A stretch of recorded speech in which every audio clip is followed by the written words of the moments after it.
योगी सरकार है उसके मंत्री नंदी जी हैं और नंदी जी ऐसे विभाग के मंत्री हैं जिस पर पूरा भविष्य उत्तर प्रदेश का टिका हुआ है। और इसी सिलसिले में नंदी जी स्वीडन विदेश यात्रा पर थे, तो पहला सवाल भविष्य को लेकर होना चाहिए, उत्तर प्रदेश के भविष्य को लेकर उसे कैसे सर्वोत्तम प्रदेश बनाने जा रहे हैं। नंदी जी आपका बहुत बहुत स्वागत है।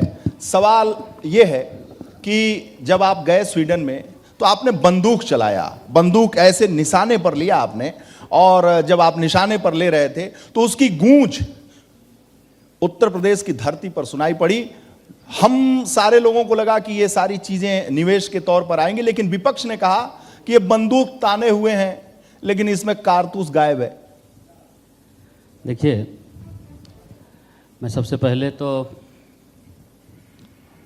माँ गंगा जमुना सरस्वती की ये पावन धरा पर आपको इस कार्यक्रम के लिए बधाई देता हूँ, शुभकामनाएं देता हूँ। माँ गंगा जमुना सरस्वती की 3 माला की धाराओं से मैं आप सभी का हार्दिक स्वागत और अभिनंदन करता हूँ।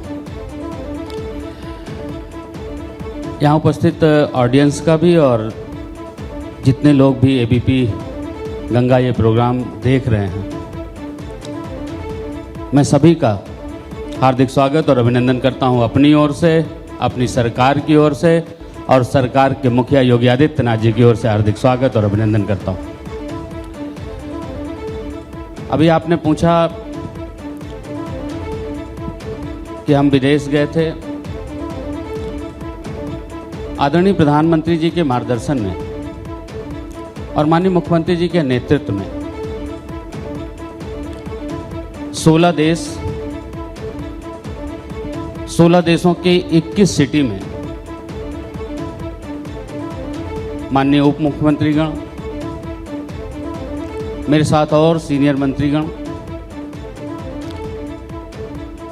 जो उत्तर प्रदेश कभी बीमारू राज्य के रूप में देखा जाता था, माना जाता था, सरकारों ने केवल और केवल उनके मन में एक विचार था कि कैसे नोट बढ़े और कैसे वोट बढ़े, बसपा में कैसे हमारी तिजोरी भरे और क्या हम करें कि हमारे कुछ वोट बढ़ जाए। सपा में ये नारे लगते थे, जिस गाड़ी में सपा का झंडा समझो उसमें बैठा गुंडा। जो समाजवादी पार्टी का सबसे बड़ा नेता होता था वो सबसे बड़ा गुंडा होता था। उसमें भी करते थे कि कैसे हम 1000 करोड़ की सड़क या 1000 करोड़ के विकास कार्य को 2000 करोड़ का डीपीआर बनाकर, अधिकारियों पे दबाव बनाकर, अपने किसी आदमी को देकर के, पार्टी फंड लेकर के अपनी पार्टी को मजबूत करें, अपने कुनबे को मजबूत करें, अपने परिवार को मजबूत करें। आदरणीय प्रधानमंत्री जी के मार्गदर्शन में, माननीय मुख्यमंत्री जी के नेतृत्व में 2017 से 2022 तक उत्तर प्रदेश उत्तम प्रदेश बना है, अब सर्वोत्तम प्रदेश बनने की ओर अग्रसर है। पीछे जब हमने इन्वेस्टर समिट की थी 2018 में, तो 4,68,000 करोड़ रुपए के एमओयू साइन हुए, और 4,68,000 करोड़ रुपए के जो एमओयू साइन हुए, ये एमओयू ही नहीं रह गए, ये धरातल पर दिखाई दिए, धरातल पर दिखाई पड़े। अभी आदरणीय मुख्यमंत्री जी ने उत्तर भारत का सबसे बड़ा डेटा सेंटर नोएडा में उन्होंने लोकार्पित किया। अभी 3 जून 2022 को 80,224 करोड़ रुपए की ग्राउंड ब्रेकिंग सेरेमनी हुई। उसके पहले 60,000, फिर उसके पहले 66,000, ऐसे 3 लाख से 3.5 लाख करोड़ के एमओयू जो हुए थे, वो धरातल पर आज जो दिखाई दे रहे हैं, कुछ प्रोडक्शन में यूनिट आ गई है, कुछ के नक्शे पास हो गए, बन रहे हैं, कुछ फर्स्ट फेज पूरा करके सेकेंड फेज की तैयारी में है, और लगभग 1800 करोड़ रुपए हमने इंसेंटिव बांटे हैं। तो अब 2017 से 2022 तक उत्तम प्रदेश बना, अब सर्वोत्तम प्रदेश बनाने के लिए जो ग्लोबल इन्वेस्टर समिट में हमारी 16 देशों में यात्रा हुई, 21 सिटीज में यात्रा हुई। मैं अपनी बात बताऊं तो मैं 3 देश 9 दिन और 70,140 करोड़ रुपए के जो हमें प्रस्ताव प्राप्त हुए हैं, ये बड़े उत्साह भरे रहे। अभी आपने उस बंदूक की बात करी, उस गन की बात करी, उस पर अखिलेश जी ने ट्वीट किया था कि कागज की मोमबत्ती, कागज पे छपी हुई मोमबत्ती से रोशनी नहीं होती।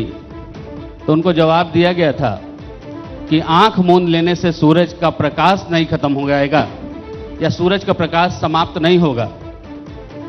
ऐसे जैसे क्रिकेट में बाउंसर बॉल होती है, न बल्ले पड़ती है न पल्ले पड़ती है, इस तरह अखिलेश जी के पल्ले नहीं पड़ने वाली है न बल्ले पड़ने वाली है।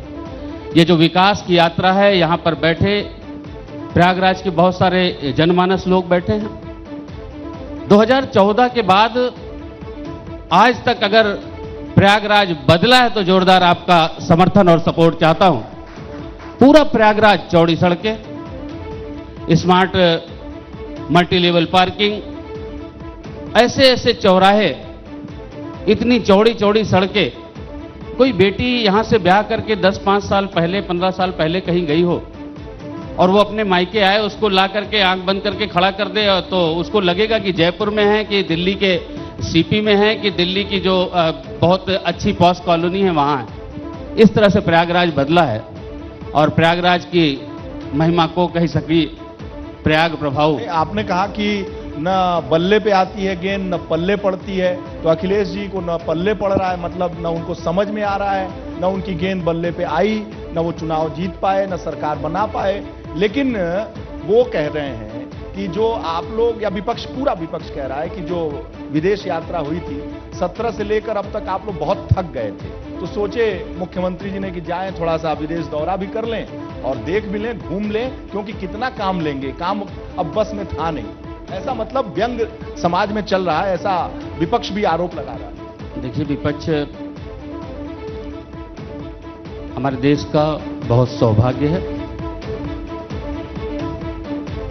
इस प्रदेश का परम सौभाग्य है। आप आंख बंद करके ऐसे विचार करिए, 2014 के पहले जो निगेटिविटी और जो निगेटिव राजनीति थी इस देश के जनमानस ने, इस प्रदेश ने तो बहुत ज्यादा 80 सीटों पर चुनाव हुआ। 2014 में लोकसभा की 80 सीटें और 80 में से 73 सीट बीजेपी को दी गई। 80 में से 73 सीट मतलब 90% से ज्यादा रिजल्ट। तो विपक्ष रहा कहां?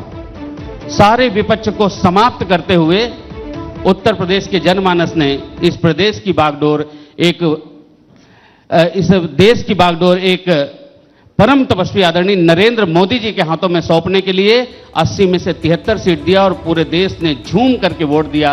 हर घर मोदी और घर घर मोदी के जो नारे लगे उसको धरातल पर उतारने का काम किया। और 2014 के बाद आदरणीय प्रधानमंत्री जी ने इस देश में रहने वाले 130 करोड़ लोगों के लिए जिस तरह से काम किया, इस देश के अंतिम गांव तक विकास की रोशनी पहुंचे, अंतिम व्यक्ति तक सरकार की योजनाओं का लाभ पहुंचे, उनकी जितनी भी योजनाएं रही उसमें सबका साथ, सबका विकास, सबका विश्वास और सबका प्रयास सिर्फ नहीं है नारा, यह है उद्देश्य हमारा ये धरातल पर दिखाई दे, वो दिखाई दे रहा है। इसी का नतीजा रहा कि 2014 से 2017 तक जो प्रधानमंत्री जी ने काम किया, 2017 तक जो प्रधानमंत्री जी ने काम किया, 2014 में 80 में से 73 सीट और 2017 में जो भारतीय जनता पार्टी की सरकार बनी, तो ऐसी जो गोल हम लोग हैप्पी बर्थडे का केक काटते हैं, गोल केक होता है, ऐसे ही हमारा विधानसभा ऐसे गोल है।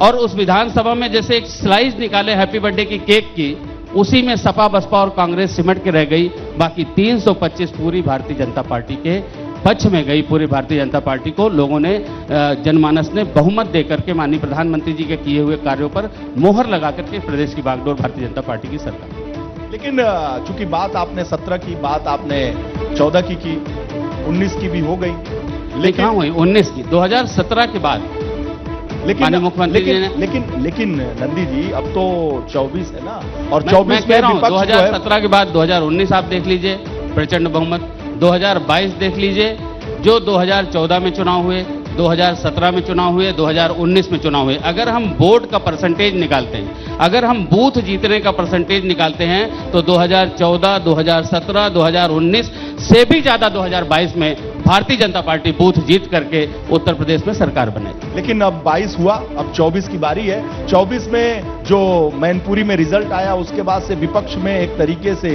एक संवेदना और चेतना का भाव आया है और लग रहा है कि विपक्ष एकजुट होकर फिर 24 में आप लोगों को घेर लेगा। देखिए, लोग कहते थे एक बार सपा, एक बार बसपा, एक बार सपा, एक बार बसपा, लंबे समय तक कांग्रेस। लोगों को लग रहा था, और पूरे देश में आज आप प्रयागराज में इसकी चिंता कर रहे हैं। निश्चित रूप से आपकी चिंता मैं कह सकता हूं कि थोड़ा आपके मन में विचार जरूर ला रही होगी। ऐसे ही जब एक बार सपा आती थी, दूसरी बार बसपा आती थी, फिर बसपा हट गई, सपा आती थी, तो लोगों के मन में उत्तर प्रदेश के बाहर ये चर्चा थी कि भाई सपा बसपा इकट्ठे हो गए, ये तो बड़ा वो हो जाएगा, कांग्रेस भी अंदर से मिली हुई है, बड़ा गजब हो जाएगा। लेकिन हमारा करिश्माई नेतृत्व, आदरणीय प्रधानमंत्री जी जो परम तपस्वी, उनकी जो सोच है, उन्होंने जिस तरह से काम किया 2019 में, चोर चोर मौसेरे भाई सबको जनता ने नाकारते हुए 2019 में भी प्रचंड बहुमत दिया। तो निश्चित रूप से ये भले मिल जाएं, लेकिन जनता को मालूम है इस देश का विकास कैसे हो सकता है। इस देश ने जो पूरी दुनिया में अपना आभा मंडल बिखेरा है, आज पूरी दुनिया की समस्या में लोग आशा भरी निगाहों से आदरणीय प्रधानमंत्री जी की ओर देखते हैं कि इनके हस्तक्षेप से, माननीय प्रधानमंत्री जी के हस्तक्षेप से हमारी समस्या का समाधान हो सकता है। तो आज पूरी दुनिया में जो भारत विश्व गुरु बनने की ओर अग्रसर है, भारत को आशा भरी लोग निगाहों से देख रहे हैं। निश्चित रूप से जो जनमानस है, अगर आप देखेंगे तो उनके मन में आ गया है कि इस देश का कल्याण कौन कर सकता है, इस देश को प्रगति और गति कौन दे सकता है। आज हम विकास की बात करें, उत्तर प्रदेश में जब हम सरकार में आए थे 2017 में, केवल 2 एयरपोर्ट संचालित थे, एक लखनऊ और एक बनारस। मैं सिविल एविएशन मिनिस्टर था, यहां प्रयागराज का एयरपोर्ट 11 महीने में बना। 11 महीने में एयरपोर्ट बनना, 11 महीने में एयरपोर्ट बनना और बन करके संचालित होना और कुंभ में लोगों को उसका लाभ मिलना। आज मैं गर्व से दावे के साथ कहता हूं कि केवल 2 एयरपोर्ट थे, आज 9 एयरपोर्ट संचालित है। केवल 24 जगह उड़ानें थी, आज 80 से ज्यादा जगह उत्तर प्रदेश उड़ान भर रहा है। और आपको गर्व होगा इस बात का गर्व होगा कि पूरे देश में उत्तर प्रदेश देश का पहला राज्य बनने जा रहा है जहां पर 5 इंटरनेशनल एयरपोर्ट और 16 डोमेस्टिक एयरपोर्ट, 21 एयरपोर्ट वाला देश का पहला राज्य होने जा रहा है जहां पर 5 इंटरनेशनल एयरपोर्ट संचालित होंगे।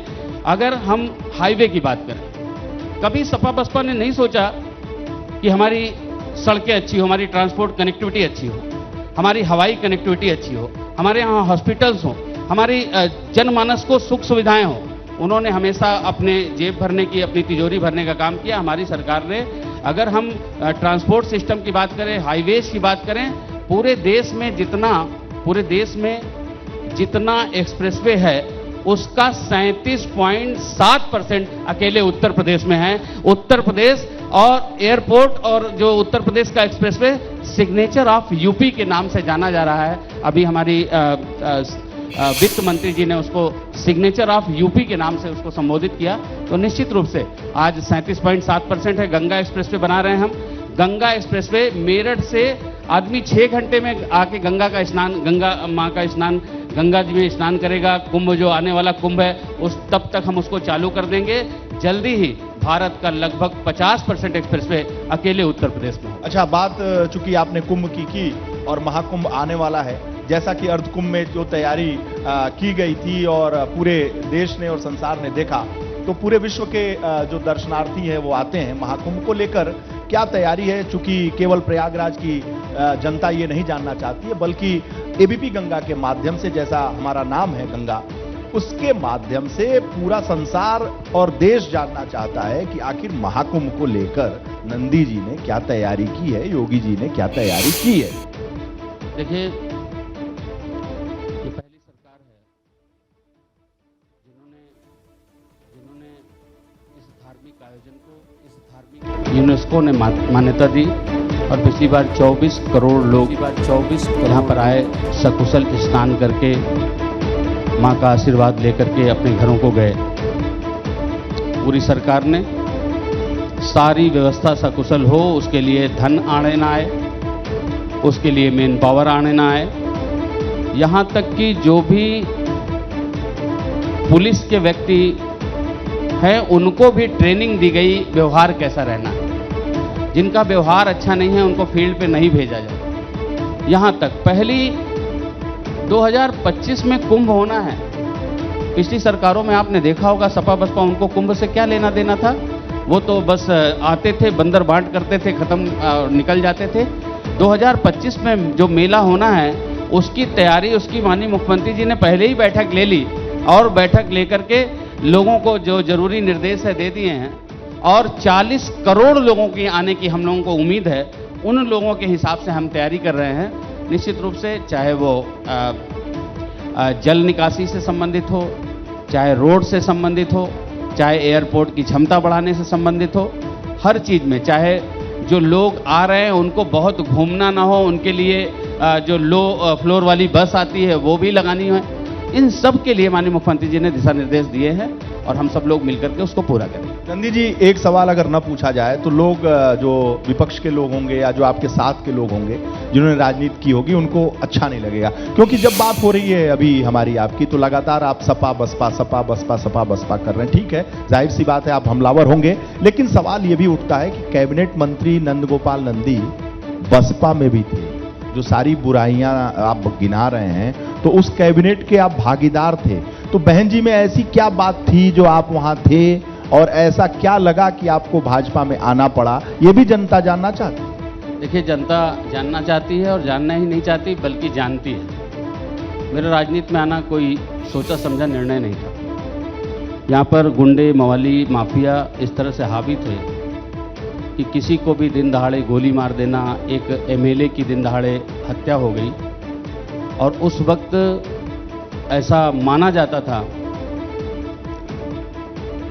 और कि बहन जी लॉ एंड ऑर्डर के मामले में कभी समझौता नहीं करती। और उस समय नारा था कि चढ़ गुंडों की छाती पे और बटन दबाओ हाथी पे। मेरे मन में आया कि ये गुंडे और माफिया चुनाव लड़ रहे हैं, एमएलए बन रहे हैं और वही गुंडे माफिया एक दूसरे एमएलए की हत्या कर दे रहे हैं। तो मेरा राजनीति में आना कोई सोचा समझा नहीं था, ये कोई प्लान नहीं था। एक उबाल था जो इंडस्ट्रियल एरिया में गुंडे माफिया इंडस्ट्रीज को त्रस्त करते थे, वैश्य समाज के लोगों को, व्यापारियों से गुंडा टैक्स वसूलते थे, उनसे उनके साथ उनकी आवाज़ को बुलंद करना, उनको जो परेशान कर रहा है उसकी लड़ाई को लड़ना, ये मेरा एक निर्णय था और मैं राजनीति में आया।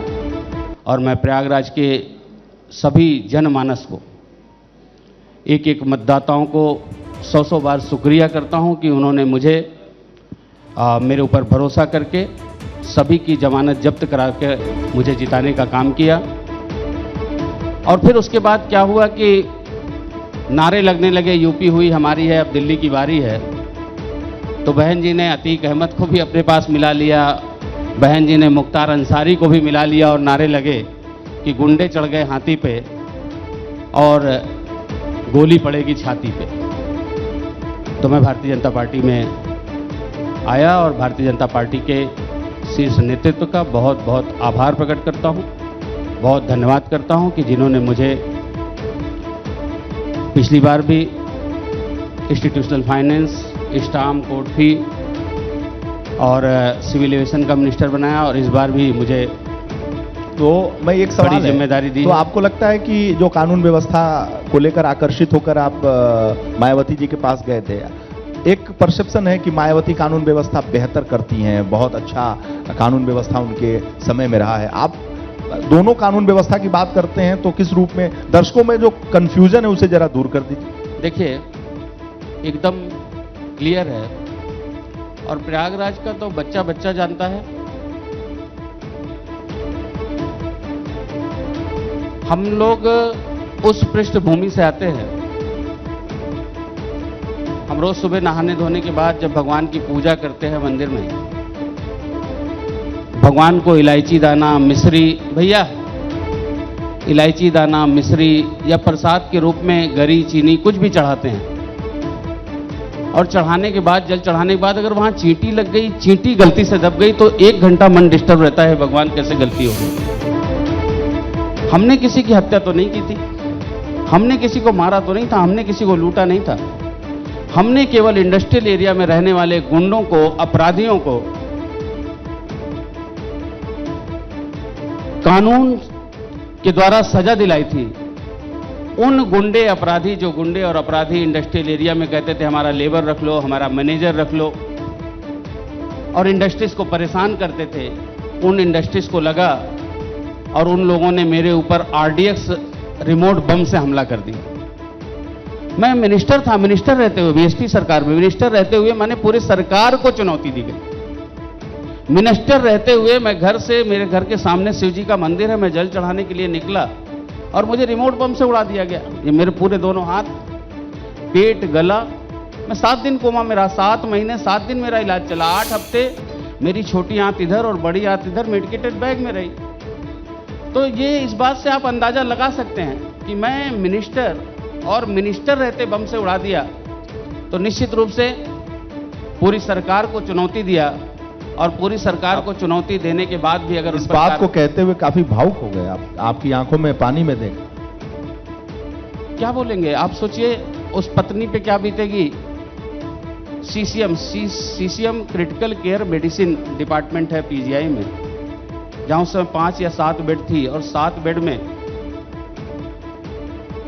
2 बेड खाली हुई, डेथ हो गई, फिर 2 ले आए भरे, 2 ले आए वहां एडमिट हुए, फिर 3 की डेथ हो गई, फिर 3 ले आए।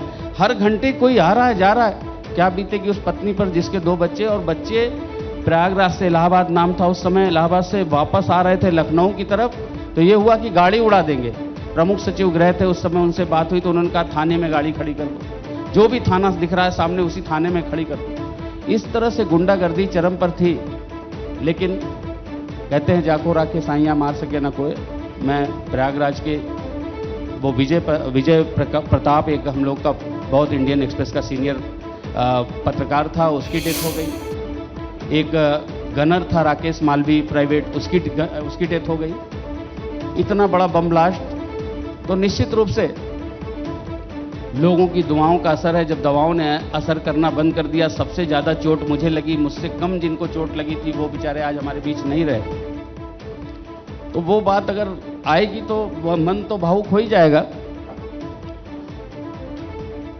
क्या बीती होगी उन बच्चों पे, छोटे छोटे बच्चे थे। मैं बच्चों को, मेरे बच्चे देहरादून पढ़ते हैं, उनको छोड़ने जाने वाला था उसी दिन, और मेरी बेटी चिल्ला के, रो के, पापा कस के, जब वो टीवी पे देखती है नंद गोपाल गुप्ता नंदी कोमा में, तो वो सारी चीजें सोचकर मन में थोड़ा सा दुख तो आता ही है। लेकिन आज मुझे संतोष है कि आदरणीय मुख्यमंत्री योगी आदित्यनाथ जी ने जिस तरह से गुंडों और अपराधियों के खिलाफ कार्रवाई की है। जो पहले भय व्याप्त रहता था, तमाम बंदूकें, राइफल लेकर के काफिला से चलते थे लोग, और आम जनमानस पर भय व्याप्त था, आज वो गुंडे और माफिया जेल की सलाखों के पीछे अपने किए गए गुनाहों की सजा भुगत रहे हैं। और घूस जाला बिलिया में सांप बिछी गोजर, चलेला जब चांप के बाबा का बुलडोजर।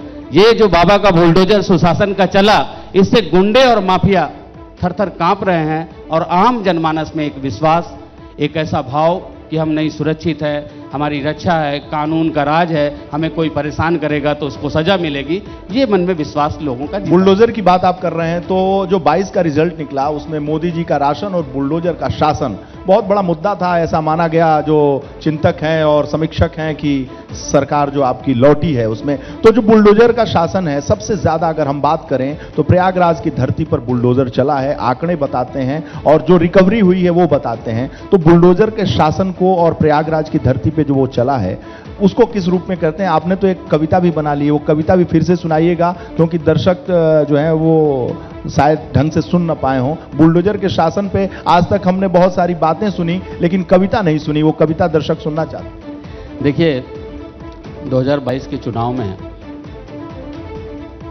गली गली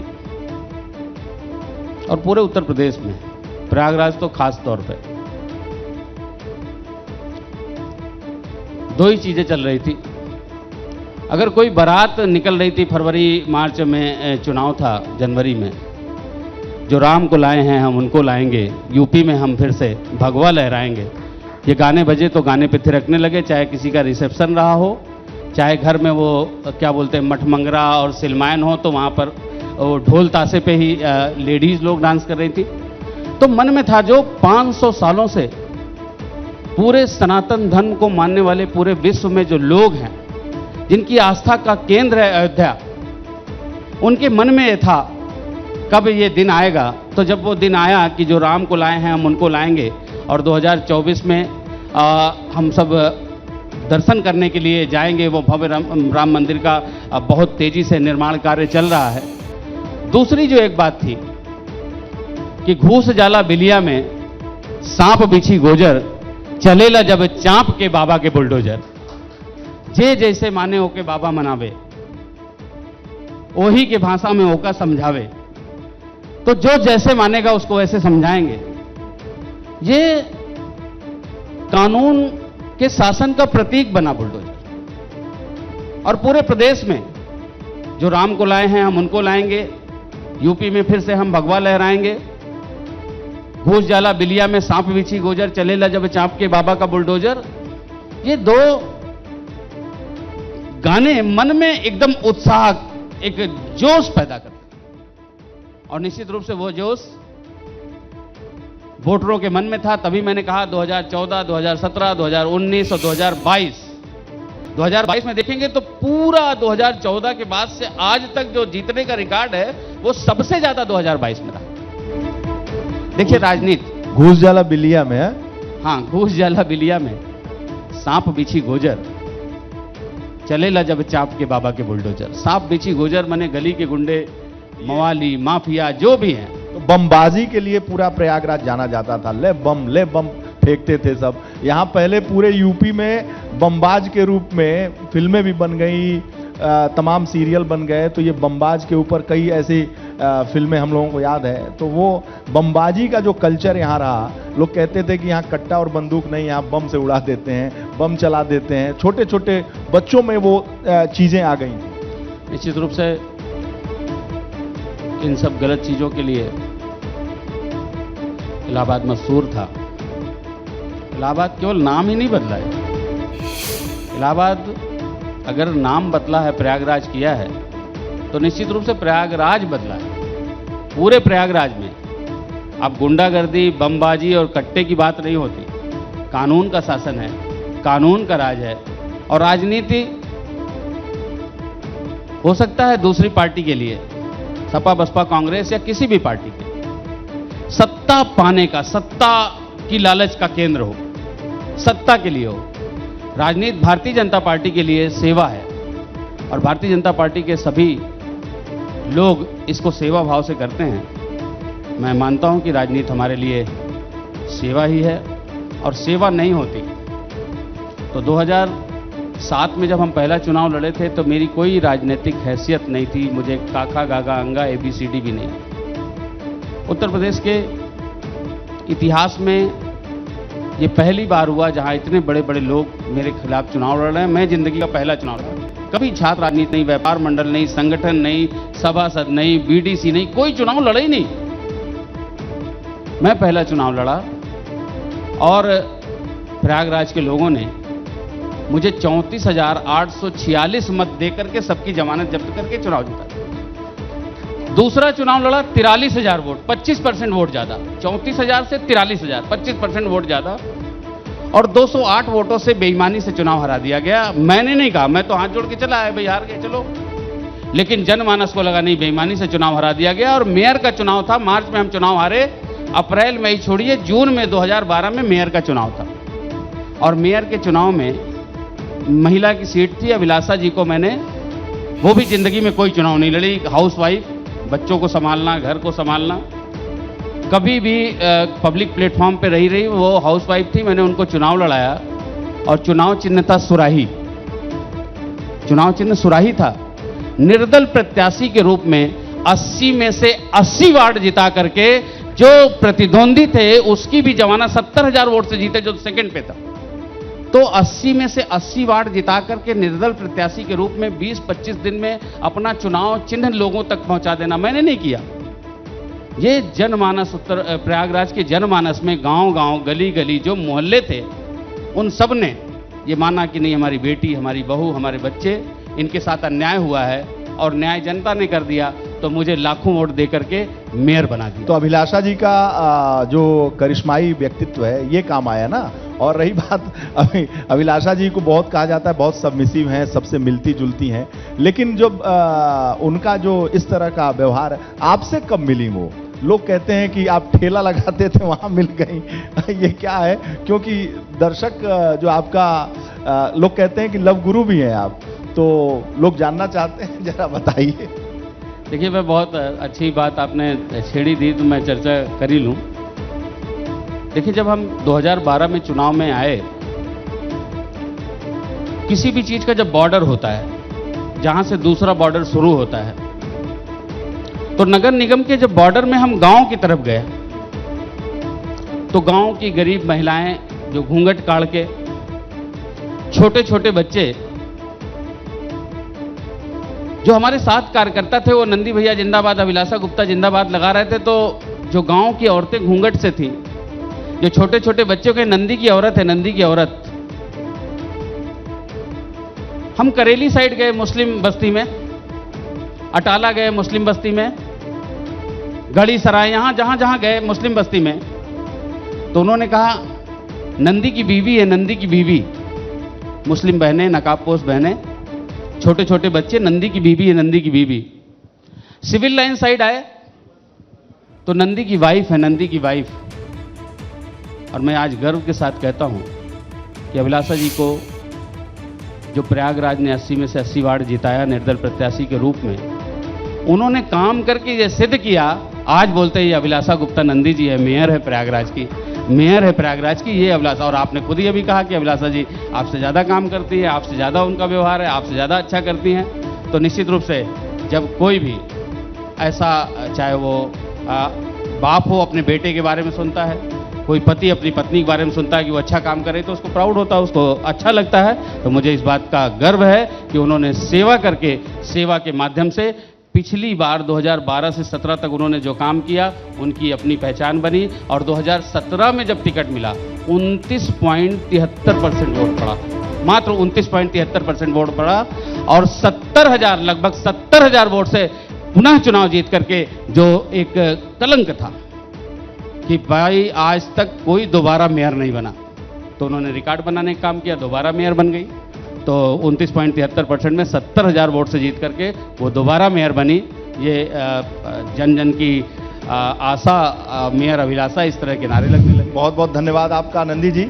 आपने अभिलाषा जी के बारे में, विकास के बारे में, उत्तम से सर्वोत्तम के बारे में, सभी विषयों पर, महाकुंभ के बारे में अपनी बातों को रखा। एबीपी गंगा के इस महापंचायत में एक बार फिर आपका आभार, आप आए, बहुत बहुत धन्यवाद। मैं एक बार फिर से एबीपी गंगा का बहुत बहुत धन्यवाद करता हूँ, प्रयागराज के जनमानस का बहुत बहुत धन्यवाद करता हूँ, उत्तर प्रदेश के जनमानस का बहुत बहुत धन्यवाद करता हूँ, और इस देश के यशस्वी परम तपस्वी प्रधानमंत्री आदरणीय नरेंद्र मोदी जी के मार्गदर्शन में उत्तर प्रदेश उत्तम प्रदेश बना, अब सर्वोत्तम प्रदेश बनने की ओर अग्रसर है।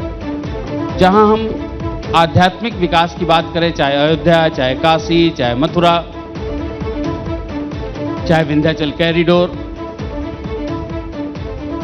तो दूसरी ओर हम आर्थिक विकास और औद्योगिक विकास की भी बात करें। उत्तर प्रदेश की अर्थव्यवस्था $1 ट्रिलियन की इकोनॉमी बने, इसके लिए लगातार हम काम कर रहे हैं। उसी के लिए अभी 16 देशों में 21 शहर में हमारे रोड शो भी हुए। अगर दिल्ली राजनीतिक राजधानी है, मुंबई आर्थिक राजधानी है, तो प्रयागराज आध्यात्मिक राजधानी है। इस आध्यात्मिक नगरी में एबीपी गंगा, आपका जो ये नाम है चैनल का एबीपी गंगा, इस गंगा जमुना किसी सरस्वती की धरती पर मैं पुनः आपका बहुत बहुत स्वागत करता हूं, बहुत बहुत अभिनंदन करता हूं, आपका धन्यवाद करता हूं।